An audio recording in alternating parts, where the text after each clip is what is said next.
നവരാത്രിയോടനുബന്ധിച്ച് നമ്മുടെ തൃശ്ശൂരിൽ കുറേ സ്ഥലങ്ങളിൽ ബൊമ്മക്കുലു സ്റ്റാർട്ട് ചെയ്തിട്ടുണ്ട്. അപ്പോൾ അവിടുത്തെ കാഴ്ചകൾ നിങ്ങൾക്ക് കൂടി കാണിച്ചു തരാം. ശരിക്കും ഈ ബൊമ്മക്കുലു നമ്മുടെ കേരളത്തിന്റെ ആചാരമല്ലാണ്ട് ഇവിടെ വന്ന് താമസിക്കുന്ന തമിഴ് ബ്രാഹ്മണസിന്റെ ഒരു ആചാരമാണ്. തമിഴ്നാട്, ആന്ധ്രാപ്രദേശ്, കർണാടക എന്നീ ദക്ഷിണേന്ത്യൻ സംസ്ഥാനങ്ങളാണ് നവരാത്രി സമയത്ത് ദേവീദേവന്മാരുടെ ശില്പങ്ങൾ പടിപടിയായിട്ട് വെച്ച് ബൊമ്മക്കുലു ആചരിക്കുന്നത്.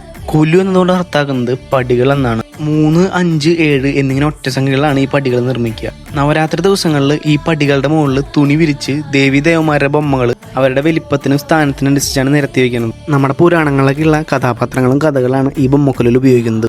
ആദ്യത്തെ 3 ദിവസം ദുർഗാദേവിക്കും, പിന്നീടുള്ള 3 ദിവസങ്ങൾ ലക്ഷ്മി ദേവിക്കും, അത് കഴിഞ്ഞുള്ള 3 ദിവസങ്ങൾ സരസ്വതി ദേവിക്കാണ് പൂജകൾ ചെയ്യുന്നത്. തൃശ്ശൂർ പൂങ്കുന്നം സീതാരാമസ്വാമി ക്ഷേത്രത്തിന്റെ അടുത്തുള്ള ഓഡിറ്റോറിയത്തിൽ മാരാറോട്ടുള്ള പഴയ നടക്കാവ് അയ്യപ്പ സ്വാമി ക്ഷേത്രത്തിലാണ് ഈ ബൊമ്മക്കുലു ഒരുക്കിയിട്ടുള്ളത്. വേറെ എവിടെയെങ്കിലും നിങ്ങൾക്ക് അറിയുന്നുണ്ടെങ്കിൽ എന്തായാലും കമന്റ് ചെയ്തോളൂ. പിന്നെ ബൊമ്മക്കുലു കാണാത്തവരുണ്ടെങ്കിൽ എന്തായാലും വന്ന് കാണാൻ ശ്രമിക്കുക. അതുപോലെ നമ്മുടെ വീഡിയോ ഇഷ്ടപ്പെട്ട അക്കൗണ്ട് ഫോളോ ചെയ്യാനും മറക്കണ്ട.